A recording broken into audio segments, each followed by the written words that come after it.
Hello dear class, welcome back to my channel on mathematics. I hope you all doing well. So आज का lecture है converse of Thales theorem या फिर बोल सकते हैं बेसिक प्रोपोर्शनलिटी थ्योरम या फिर बीपीटी थ्योरम। तो उसका कन्वर्स पढ़ेंगे। तो लास्ट वाले क्लास में हमने डिस्कस किया था थेल्स थ्योरम के बारे में, जो कि क्लास 10 का चैप्टर है और ये लगभग most of the time exam में 5 मार्क्स का ही आता है। तो इसे बहुत इजी वे में हम लोग समझेंगे कि Thales theorem converse of Thales theorem होता क्या है और इसका प्रूफ क्या है। तो लास्ट वाले क्लास में हमने डिस्कस किया था थेल्स थ्योरम और उसका प्रूफ। तो थेल्स थ्योरम क्या था? किसी भी ट्रायंगल में एक साइड के जस्ट पैरेलल अगर एक लाइन ड्रॉ करें, मतलब एक एबी से एक ट्रायंगल है तो बीसी के जस्ट पैरेलल एक लाइन हमने ड्रॉ किया डी, तो अदर टू साइड का जो रेशियो होगा वो इक्वल होगा, मतलब AD by DB equal to AE by C. अगर यहां पे डी पैरेलल है बीसी का तो थेल्स थ्योरम क्या था? AD by DB. ये जो साइड का जो इंटरसेक्ट किया है एबी को डी पे और एसी को ई पॉइंट पे, तो AD by DB equal to AE by C. ये था हमारा थेल्स थ्योरम। अब इसका कन्वर्स क्या है? इसका कन्वर्स जस्ट उल्टा चलेंगे। अगर ये रेशियो दोनों साइड का रेशियो इक्वल होगा, मतलब AD by DB equal to AE by EC होगा, मतलब दोनों लाइन पैरेलल होगा। अब यही है इसका कन्वर्स। तो इसे हम चलेंगे स्टेप बाय स्टेप प्रूफ करेंगे। तो सबसे पहले जो गिवन है उसे हमें मेंशन करना होगा। तो यहां पे गिवन है ABC is a triangle, ABC is a triangle. ये हमने यहां पे जो गिवन था वो लिख दिया। और क्या गिवन है? एबीसी एक ट्रायंगल है and a line D intersecting AB at point D and a line D intersecting AB at D, intersecting AB at D and AC at E, and ये जो लाइन D था AB को D point पे cut कर रहा है and AC को E point पे कट कर रहा है, एंड AC at E। तो ये जो गिवन था वो हमने यहां पे लिख दिया। और सच दैट, तो यहां पे लिखेंगे सच दैट अगर ये लाइन इंटरसेक्ट कर रहा है, इसका मतलब क्या हुआ? एडी बाई डीबी हम यहां से लिख सकते हैं AD by DB is equal to AE by EC. अब जो जो गिवन था हमने यहां पे मेंशन कर दिया, AD by DB equal to AE by EC. अब इसके बाद जो प्रूफ करना उसे मेंशन करना होगा। तो हमें प्रूफ करना है टू प्रूफ ये जो साइड, ये जो डी है वो बीसी का पैरेलल होगा, डी पैरेलल बीसी।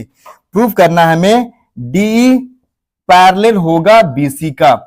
अब इसे प्रूफ करने के लिए हमें इस वाले ट्रायंगल में कुछ करना होगा कंस्ट्रक्शन। हम एक पॉइंट यहां पे एसी के ऊपर एक पॉइंट लेंगे, यहां पे हमने डी को यहां से मिलाया, एसी के ऊपर कोई पॉइंट ले लिया, वो हो गया हमारा एफ। तो हमने ड्रॉ किया है डीएफ पैरेलल बीसी। तो हमने जो वहां पे कंस्ट्रक्ट किया उसको यहां पे मेंशन करना होगा। हमने वहां पे ड्रॉ किया है डीएफ पैरेलल बीसी।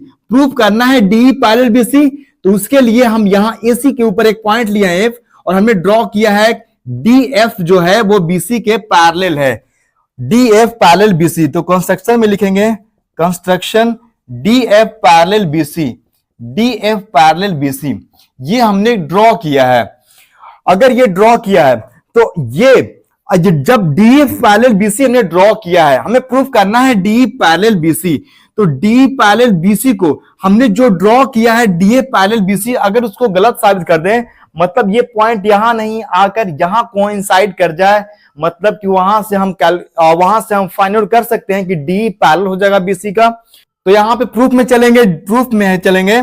तो यहां पे क्या ड्रॉ किया है? डीएफ पैरेलल बीसी है। अगर डीएफ पैरेलल बीसी है तो बाय थेल्स थ्योरम हम लिख सकते हैं, बाय थेल्स थ्योरम से क्या लिख सकते हैं? जब दो लाइन आपस में पैरेलल हो तो साइड को वो इक्वल रेशियो में डिवाइड करेगा, तो मतलब कि AD by DB equal to A by BC होगा।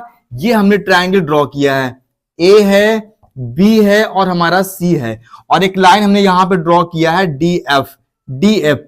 तो अगर डीएफ पैरेलल बीसी है तो हम थेल्स थ्योरम से लिख सकते हैं AD by DB equal to F by F C, AD by DB equal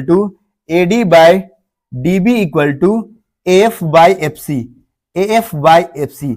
अब ये इक्वेशन नंबर हो गया हमारा फर्स्ट। तो ये मिल गया equation number first, AD by DB equal to F by F C. अब गिवन क्या था, AD by DB equal to, यहां से लिखेंगे given AD by DB equal to, AD by DB equal to AE by C, AE by C, ये given था हमारा। तो ये हो गया इक्वेशन नंबर 2।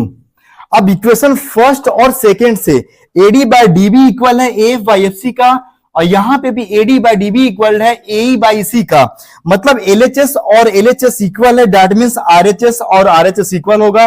तीनों इक्वेशन आपस में इक्वल, तीनों जो रेशियो है वो आपस में इक्वल हो गया। AD by DB equal to F by F C equal to A by C. तो अगर तीनों आपस में इक्वल है तो यहां से लिख सकते हैं RHS equal to RHS F by, from equation first and second, F by F C equal to A by C, A by C. ये आया हमारा इक्वेशन फर्स्ट एंड सेकंड से। अब इक्वेशन फर्स्ट एंड सेकंड से मिल गया F by F C equal to A by C. अब कोई भी इक्वेशन में हम सेम नंबर से ऐड या सब्ट्रैक्ट कर सकते हैं। दोनों तरफ हमें जो नंबर हमें लेफ्ट साइड ऐड करेंगे, सेम नंबर हम राइट साइड ऐड कर सकते हैं। यहां पे हम +1 और +1 दोनों साइड ऐड करेंगे, तो adding one on both side, adding one on both side. अगर दोनों तरफ हम +1 ऐड कर दें तो यहां से क्या मिल जाएगा, F by F C +1 equal to A by C, A by C. दोनों तरफ अगर हम +1 ऐड कर दिए, अब ऐड करें तो इसका एलसीएम लेंगे, तो यहां पे क्या हो जाएगा 1/1 एफ सी और 1 का एलसीएम एफ सी आएगा, तो एफ सी कैंसिल आउट, तो बचेगा हमारा एफ प्लस, इससे डिवाइड करें तो यहां आएगा एफ सी इक्वल टू, यहां सेम एलसीएम लेंगे, इसी और 1 का एलसीएम इसी आएगा, तो इसी से इसी कैंसिल आउट, डिवाइड करेंगे तो 1, और ये आ गया हमारा 1 इंटू ए प्लस, ये करेंगे तो यहां से मिल जाएगा हमें इसी। अब हम फिगर से एफ प्लस एफ सी, यहां से यहां ये वाला सम प्लस एफ सी, ये कंप्लीट अगर दोनों को ऐड करेंगे तो यहां से लिख सकते हैं A plus F C equal to A C. तो इसको हमने कर दिया ए सी, और नीचे था एफ सी, उसको मैंने वैसे लिख दिया। यहां पे ए प्लस सी है, ए प्लस सी मतलब यहां से यहां और यहां से यहां, दोनों को अगर ऐड करेंगे तो यहां से लिख सकते हैं ए सी, तो इसको हम रिप्लेस करेंगे ए सी के साथ, तो यहां आ गया ए सी बाई ई सी, यहां से ए सी और ए सी कैंसिल आउट, यहां बच गया हमें 1 by F C equal to 1 by E C. तो यहां पे लिखेंगे 1 by F C equal to 1 by E C, cross multiply करें तो क्या मिल जाएगा हमें, E C into 1 E C, F C into 1 F C. अब ये मिल गया E C equal to F C, तो हमें यहां से मिल गया E C equal to F C. ई सी यहां से यहां, ई सी और एफ सी है यहां से यहां तक, तो ये दोनों इक्वल कब हो सकता है, ये क्या पॉसिबल है क्या, ई C equal to F C. ई सी यहां पे लेंथ छोटा है, एफ सी का लेंथ ज्यादा है, तो ये पॉसिबल तभी हो सकता है जब ये पॉइंट एफ है जो ई के ऊपर कोइंसाइड कर जाए। मतलब ये जो पॉइंट यहां पे हमारा लेंथ है ईसी, ईसी एफ सी का इक्वल तभी आ सकता है जब ये पॉइंट यहां नहीं होकर ई के ऊपर कोइंसाइड कर जाए। तो यहां पे लिखेंगे हम this is only possible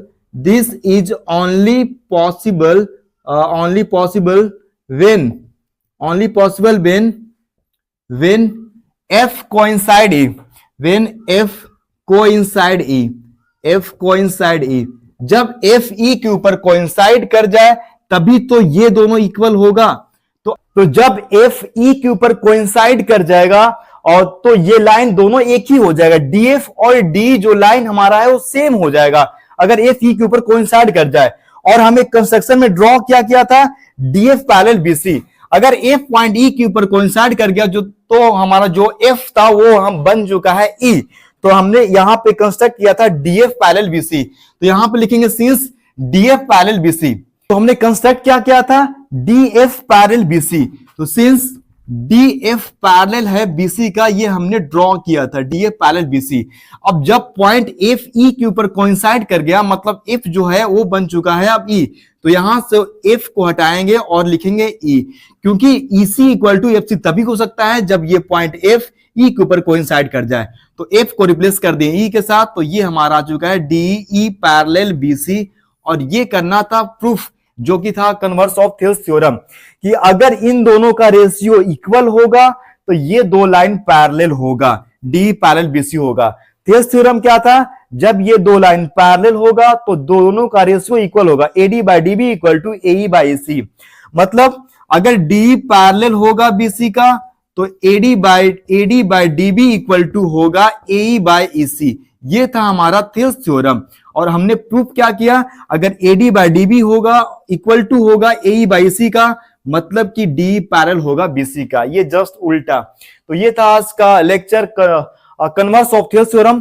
so thanks for watching this video, see you in the next one, bye.